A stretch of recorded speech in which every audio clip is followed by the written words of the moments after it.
Okay, mic check 1 2 bibbidi bibbidi bop bop bibbidi bop bop bam. Here we go. We're going over to Bike Fest, Yatla, on my lonesome on the old DRZ. Not a street bike, but hey, it's all I got. So let's work with that.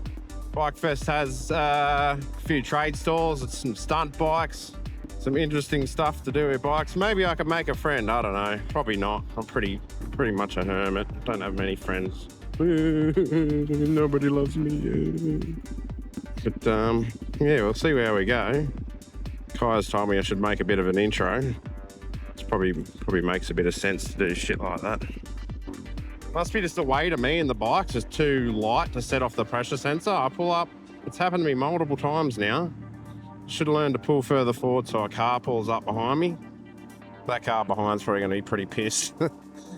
Probably worth noting to anyone that, we're just trying to start a bit of a YouTube channel. We're in a stop sign. Come at me. Trying to start a YouTube channel. Me and my daughter doing some outdoorsy things. I've got the DRZ. I've not long got my license. Got my RE Opens literally 2 weeks ago today pretty well. We've got a good old 89 Ford Maverick TD42 that I've, done up. A bit of a bush rig, a bit of a fun rig. I've got a Merida Big 9100 mountain bike. Haven't been riding as much as I should. My daughter's got a little Trek Marlin 5, is it? Correct me if I'm wrong, car.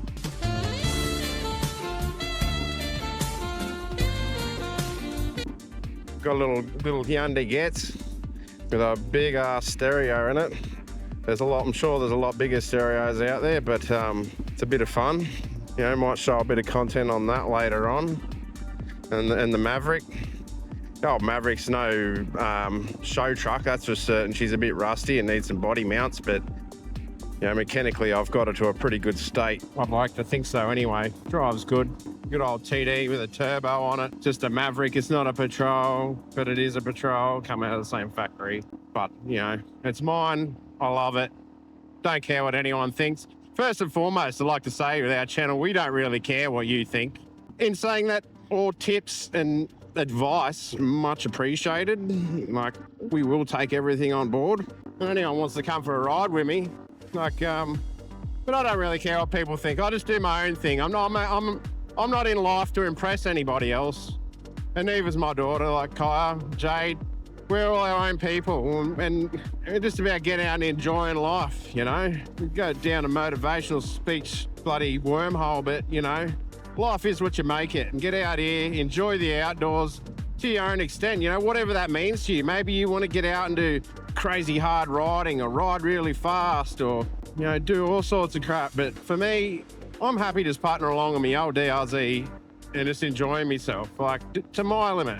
There's what I've always learnt, it doesn't matter how bloody good you are or how good you think you are, there's always somebody better, and that's guaranteed.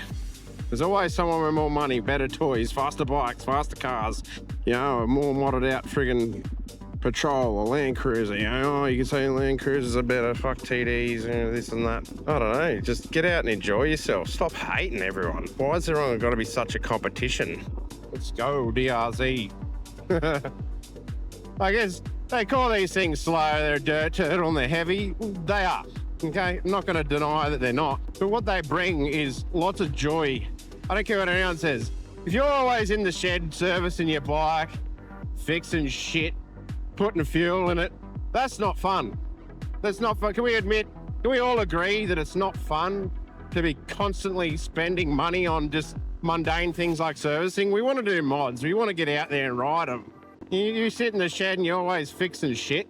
You got a WR450, you got a whatever highly strung MX style road bike. It's like, yeah, that's way faster than a DRZ and lighter and more capable. But what riding are you doing?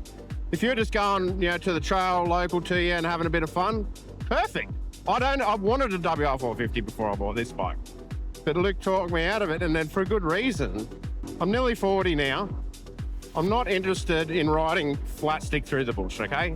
I like the adventure aspect of it. I will do some enduro-y style stuff. I will have fun to my limit. I have done a couple of, medium, moderate enduro, you could probably call it, on this bike, and I've had fun doing it.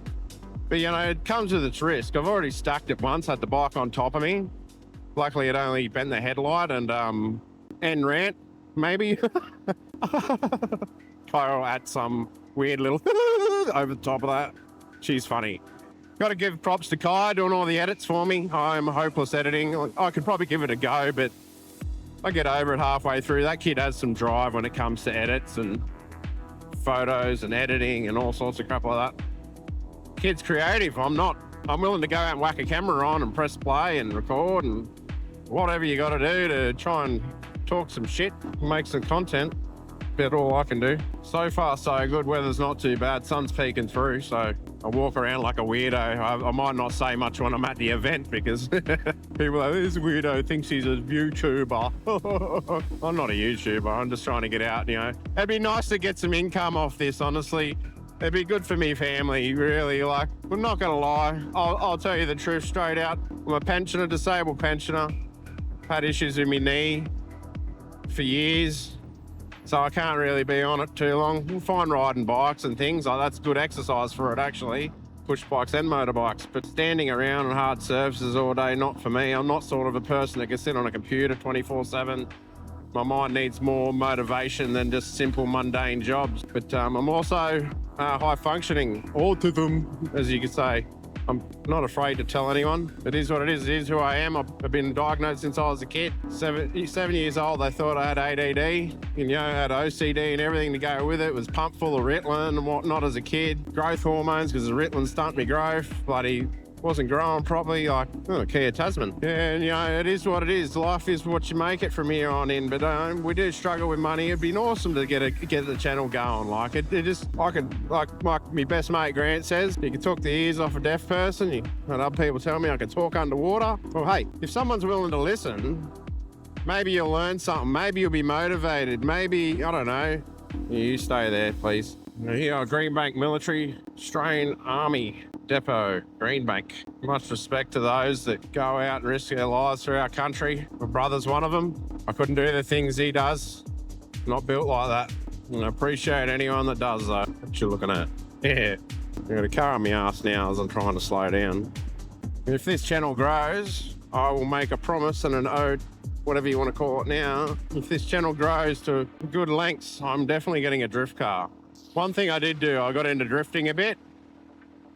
Managed to scrape up some money. Back in the day when you could buy BA Falcons cheap, I got a BA Falcon U, stock standard, 5-speed manual, took it drifting. Took me a while to get there and had so many Friday night drifts. This is back before bloody, what's-he-face took over bloody Queensland Raceway. Before he took over an old school Queensland Raceway, before the amenities were all done up, etc. It's a lovely racetrack now, I get it, but old mate cares too much about his grass. It's a racetrack, goddammit. Anyway, and rant. Yeah, I got this BA ute, learned how to drift. Took me a while. I did bloody, but by my 8th, 9th, 10th event, I was slinging that thing around like it was a bloody little Japanese sports car. It was great fun. I had no lock kit, stock Petter's suspension, heavy duty suspension, stock high. Didn't have anything special about it. It just had a heavy duty clutch, billet slave. What else did it? An exhaust, headers, exhaust and whatnot. So it was loud as shit. And there's just a alloy tray back, the tray chopped off. So it's probably pretty light in the rear, but the utes, a lot of people don't realise, have the longest wheelbase out of all the Falcons. Long wheelbase translates to a transition slower, basically. It's a more predictable slide. I wish I did end up spending the money on it and getting the lock kit and all that and lowering it and, doing a lot more with it. I wanted to turbo it because it would have been mad to have more power, but this thing was NA and I just used to hold it flat stick, 3, 4, 5 gears and a mini spool, flat stick around QR, a flat stick around bloody QR, around the wide on the corners. But I sold it and regretted it ever since because I was building or attempting to build a Barra 33, just an NA Barra, nothing too special, but my theory was, NA Barra in a 33 chassis. If I was throwing a heavy Falcon ute around with a leaf spring axle like I was, and I'd owned and drifted or slid Skylines around before, so it's like in the lighter chassis with the tuned NA, it would have been a hoot and it would have been reliable. Like I wouldn't have had to worry about turbos and all the crap that goes with it and how expensive Japanese engines and that are these days. It would have been just a good, reliable seat time car, basically. Like, you ain't going to do any pro drifting, but would have been fun. Did a service on the old girl a few odd weeks back using Newlon oils. I've always been a big fan of Newlon. Sponsorship request, that'd be great. I always put Newlon in all my cars. No, nothing against Penrite, but when I had the drift ute, ran nothing but Newlon, 1040, full sin, whatever was recommended. And it ran like a champ. That thing lived on limiter in second gear on the big track at QR. Like, it just sung on, like, it didn't have a Lemmy tune or nothing, but it was a so, but it just never died. It never used oil. It never used oil until I put Penrite in it. And then it drank it. Oh, that's sad. Drain that out. Put the Newlon back in. Didn't use oil again. I don't know what that says about oil. I'm not, you know, I'm pretty mechanically minded, but I'm not an oil technician. I don't know much about dirt bikes. It's, you know, the same oil. And dirt bikes in general is very new to me. So I'm a noob, okay? Don't be judging. We all got to start somewhere. I might be 40 years old, but I've never really taken a huge interest in bikes. I've ridden them, enjoyed them. But I always was on that camp like, if I got a bike, I'd kill myself. No, you won't kill yourself. If you want to live, you'll live, right? But nothing beats this. Look, 365-degree views. Sitting up high, you can see everything in the world. Oh, guy's going to have a hard time editing this. Where do I cut out the shit about dad talking crap? That's one thing about riding a bike. The bike community, just hard to find an unfriendly person on a bike. I'm sure they're out there. Oh, look shit all over the fucking road. Pretty sure I test drove a Patrol around here before I bought old Patrick, as I affectionately named him, which is a pretty stupid name because of my thoughts was it is actually a Patrol, but they call it a Maverick. So I thought, you know, Patrol and Maverick, Patrick. I'm so funny. Yeah, I looked at this other one, TD. This is an NA TD. It was all right. Need a little bit of rust. It was a little bit rough around the edges. Probably needed just as much work, but I probably jumped in on Patrick a bit too soon. I test drove it. I was, it seems all right. But then by the time we got it back to Luke's workshop, put it on the hoist. Luke said this one thing to me, and it's stuck with me ever since. He goes, "It'll keep you busy." It'll keep me busy, all right. I think it took me 2 years to get on top of all the mechanical drama. Not mechanical dramas, just lack of servicing. Like, it's a 30-odd-year-old truck. It was, what, 32, 33 years old when I bought it. Probably hasn't seen a mechanic in bloody years, as people think they knew what they're doing, repairing it, and, you know, doing hub seals. So every single time I'd go in to fix something, there'd always be a strip bolt there, or there'd be something wrong with it. Like, we go to change the brakes, slides are sat that bloody, change brake pads, the slides were that seized.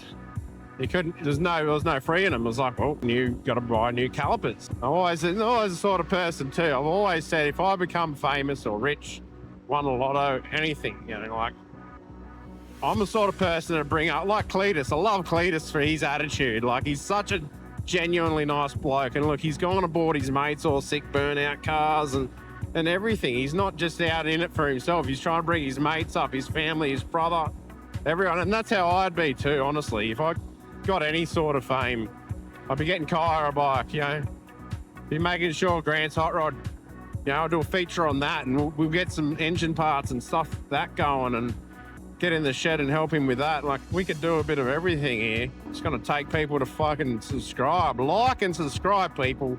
Like and subscribe. And whatever else you do on these platforms, TikToks and whatnot, share. Share a channel to our friends. Say, listen to this dickhead bogan sounded prick carry on like a bloody Wally, eh? Riding his shit slow dirt turtle around. Bloody people coming out here to dump rubbish though. That's one thing I won't stand for. If I see someone dumping rubbish, everyone in the world's like, oh, you got to act a certain way, be a certain way, follow certain rules. If it don't make sense in my head, I don't give a crap. If you get offended, like, why is it up to me? Why is it up to me to nurture your feelings? You're responsible for your own feelings. If something, something hurts your feelings, then maybe you need to look at yourself. Don't be so offended, because we are all who we are, and we, do our own things in life. We have our own views on the world. And, you got to think, if someone has a really bad view on the world, then what's led them to that? What brought them about that, it's obviously their upbringing, their experiences as they've moved through this world and through time and space, as we call it. That's what, and you can influence these people to have a different insight, instead of getting offended, think of what you can say to them to go, hey, I think you're wrong. I mean, respectfully, I think you're wrong. The blood flowed back to it. That there, look, hey, cuz, did not get clip that, Kaya. Did not get